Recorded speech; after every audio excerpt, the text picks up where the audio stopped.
পরিস্থিতির সবশেষ খবর জানাতে সিলেটের কোম্পানিগঞ্জ উপজেলায় আছেন রিপোর্টার ইকরামুল কবির। সুনামগঞ্জ শহরের সাহেববাড়ি ঘাট এলাকায় আছেন হিমাদ্রি শেখর ভদ্র এবং ছাতক উপজেলায় আছেন আমিনুল ইসলাম। শুরুতেই যাচ্ছি ইকরামুলের কাছে। বানভাসী মানুষের জন্য সুসংবাদ দিয়ে শুরু করতে চাই। ছোট্ট একটি সুসংবাদ হচ্ছে কি, গতকালকে বিকেলের পর থেকে এখন পর্যন্ত তেমন বৃষ্টিপাত হয়নি। এই মুহূর্তে সামান্য বৃষ্টি হচ্ছে, যেটা একটু অনুভব করা যায়, কিন্তু তাছাড়া আজকে সকালেও বেশ রৌদ্রোজ্জ্বল ছিল।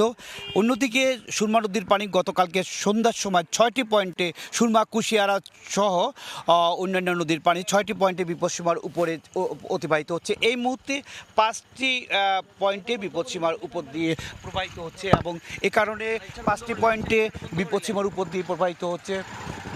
এই কারণে ধীরে ধীরে পানি নেমে যাচ্ছে। যদি বলি, গতকালকে থেকে আজকে পর্যন্ত সুরমা নদীর পানি কানাইঘাটে নেমে গিয়েছে প্রায় 11 সেন্টিমিটার, 11-12 সেন্টিমিটার নিচ দিয়ে প্রবাহিত হচ্ছে এবং সিলেটে খুব কম, ধীরে ধীরে নামছে। সিলেটেও প্রায় 3 সেন্টিমিটার নেমে গিয়েছে।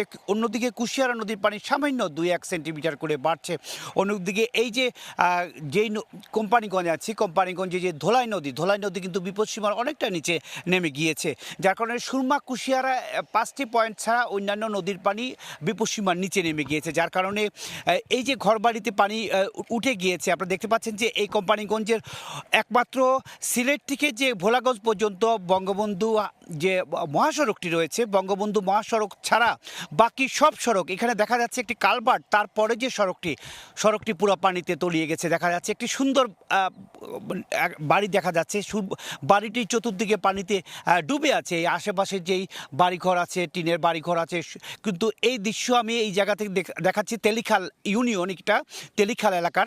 এই উপজেলার 6টি ইউনিয়ন আছে, প্রত্যেকটি ইউনিয়নের শতভাগ মানুষ কিন্তু পানিবন্দী রয়েছে এবং এই কারণেই এই এলাকার সবচাইতে বেশি মানুষ ক্ষতিগ্রস্ত। পার্শ্ববর্তী গোয়াইনঘাট এলাকা আছে, গোয়াইনঘাট এলাকার মানুষও খুব একই অবস্থায় আছে।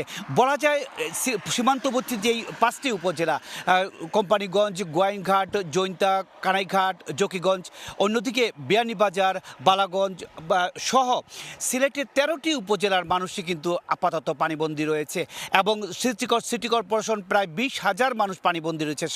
42টি ওয়ার্ডের মধ্যে 27টি ওয়ার্ডের মানুষ পানিবন্দী রয়েছে। সব কিছু মিলিয়ে এই পানি নামতে একটু সময় লাগবে, ধীরে ধীরে নামছে। আরও হয়তো যদি বৃষ্টি না আসে, উজান থেকে পানি এখন নামা একটু কমে গিয়েছে, সব কিছু ঠিকঠাক থাকলে আরও 3-4 দিন মধ্যেই পানি নামতে থাকবে। মোটামুটি এই ছিল সিলেটের যে এখন পর্যন্ত জলাবদ্ধতা বা পানি উচ্চতা এখনও রয়েছে তার সবশেষ খবর। এবার আমি চলে যাচ্ছি সুনামগঞ্জের খবর জানার জন্য। সেখানে রয়েছেন আমাদের সহকর্মী হিমাদ্রি শেখর ভদ্র, তিনি জানাচ্ছেন সেখানকার সর্বশেষ পরিস্থিতি। আমি আছি সুনামগঞ্জ শহরের সাহেববাড়ি ঘাট এলাকায়। এখন থেকে ঠিক 1 ঘন্টা আগে এখানে মাঝারি ধরনের বর্ষণ শুরু হয়েছে এবং বৃষ্টিপাত শুরু হয়েছে, ফলে নদীর পানি আবারও বাড়তে শুরু করেছে। আমরা কথা বলেছিলাম এখানকার লোকজনের সাথে, তারা জানিয়েছেন যে গেল 3 দিন যাবৎ রাতে বৃষ্টি হয় না, কিন্তু দিনে মুষলধারে বৃষ্টিপাত এবং ভারী বর্ষণ এবং পাহাড়ি ঢলের কারণে সুনামগঞ্জে বন্যা পরিস্থিতির কোনো উন্নতি হয় না। আমরা কথা বলেছিলাম এখানকার জনপ্রতিনিধিদের সাথে, তারা জানিয়েছেন যে এইভাবে দিনে বৃষ্টি এবং রাতে বৃষ্টিহীন এই যে একটা অবস্থায়, সেই অবস্থার কারণে মানুষ এখনো আতঙ্কিত হয়ে আছেন। এবং আপনাকে যদি দেখাই যে আমাদের চোখের পাশেই রয়েছে সুরমা নদী, এই সুরমা নদী দিয়ে আবারও পাহাড়ি ঢল নেমে আসছে। এর পাশে রয়েছে চলতি নদী, সেই নদী দিয়েও পাহাড়ি ঢল নেমে আসছে। এ পর্যন্ত জেলা প্রশাসনের হিসাব অনুযায়ী 6-6.5 লক্ষ মানুষ পানিবন্দী অবস্থায় রয়েছেন, কিন্তু সংখ্যাটা বেসরকারি হিসেবে আরও বাড়তে পারে এবং 1011টি গ্রামের 78টি ইউনিয়নের এই সমস্ত মানুষ এখন পর্যন্ত পানিবন্দী রয়েছেন। আপনারা দেখতে পাচ্ছেন যে এখানে আবারও বৃষ্টিপাত শুরু হয়েছে। বৃষ্টিপাতের কারণে মানুষের মনে যে আতঙ্ক, ভয়, উদ্বেগ, উৎকণ্ঠায় দিন কাটাচ্ছেন সুনামগঞ্জের মানুষ। সেই বন্যার এবং বৃষ্টি দেখলেই মানুষের মনে একটা আতঙ্কের ভাব চলে আসে। এবং আমরা সকালেও দেখেছি এখানে অনেক মানুষ ছিল যারা বিভিন্ন জায়গা থেকে যাতায়াত করছেন, তারা জানিয়েছেন যে সকালের দিকে আবহাওয়া ভালো থাকলেও ঠিক 7টার পরে এখানে বৃষ্টিপাত শুরু হয়। বৃষ্টিপাতের কারণে তাদের মনে আশা আসলে অনেকটা নৈরাশ্যে পরিণত হয়েছে, কারণ আগামী 3 দিন এই ভারী বর্ষণ অব্যাহত থাকবে এবং পাহাড়ি ঢল অব্যাহত থাকবে। আপনারা দেখতে পাচ্ছেন যে সাহেববাড়ি এলাকার প্রতিটি দোকানে এখনও পানি রয়ে গেছে এবং বাসাবাড়িতে পানি রয়ে গেছে এবং যেটুকু পানি নামছে এবং সেই পানিটা আবারও বৃদ্ধি পেয়ে যাবে, আমরা সেই আশঙ্কায় করছি। আমরা যদি একটু দেখাই যে সুরমা নদীর যে অবস্থা, সুরমা নদী এখন ঢলে, পাহাড়ি ঢলে এবং বৃষ্টির পানিতে পরিপূর্ণ হয়ে আছে। তার উপর যে এই যে বৃষ্টিপাত, সেই বৃষ্টিপাত অনেকটা উদ্বেগ উৎকণ্ঠা অনেকটা বাড়িয়ে দিচ্ছে। আমরা কথা বলেছিলাম জেলা প্রশাসনের সাথে, তারা জানিয়েছেন যে এখন পর্যন্ত 19,000 মানুষ এই বিভিন্ন আশ্রয়কেন্দ্রে 541টি আশ্রয়কেন্দ্রে আশ্রয় নিয়েছেন এবং তারা জানিয়েছেন যে তাদের মধ্যে একটু খাদ্যর সমস্যা রয়েছে এবং ত্রাণের সংকট রয়েছে। তারা জানিয়েছেন যে এই যে অবস্থা সাহেববাড়ির ঘাট না, এটা শুধু সুনামগঞ্জের সারা জেলার চিত্র। এটা এই বৃষ্টি যতক্ষণ পর্যন্ত না থামবে ততক্ষণ পর্যন্ত পাহাড়ি ঢল থামবে না এবং মানুষের মনের উদ্বেগ উৎকণ্ঠাও যাবে না। এবং সুনামগঞ্জের নিম্নাঞ্চল এখনো পানিতে তলিয়ে আছে। আমরা এখন ছাতকের বন্যা পরিস্থিতির খবর জানতে চলে যাব সহকর্মী আমিনুল ইসলামের কাছে। তিনি জানাবেন ছাতকের বন্যা পরিস্থিতির সবশেষ খবর।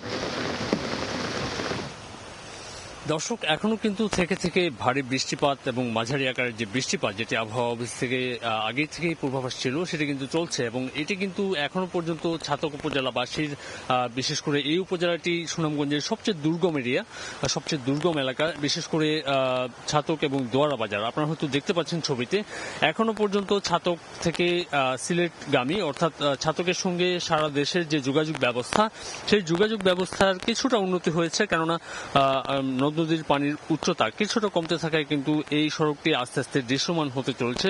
গত 2 দিন ধরে কিন্তু এই সড়কটি পানিতে ডুবন্ত ছিল এবং প্রায় হাঁটু সমান পানি ছিল এই সড়কের উপরে। এই মুহূর্তে কিন্তু আমরা দেখতে পাচ্ছি এখনো কিছু পানি রয়েছে এবং সড়কের কিন্তু ব্যাপক ক্ষতি হয়ে যাচ্ছে, সড়কের অনেক অংশে কিন্তু ভেঙে যাচ্ছে। আপনারা হয়তো এখানকার যে হাওর এবং নদীর যে পানির উচ্চতা, সেই চিত্র হয়তো আপনারা দেখতে পাচ্ছেন। হাওরগুলোতে কানায় কানায় পানি ভরে ওঠায় এর তীরবর্তী যেসব গ্রামগুলো রয়েছে সেই গ্রামগুলো কিন্তু প্লাবিত হয়ে চলেছে এবং নতুন নতুন গ্রাম কিন্তু প্লাবিত হয়েছে।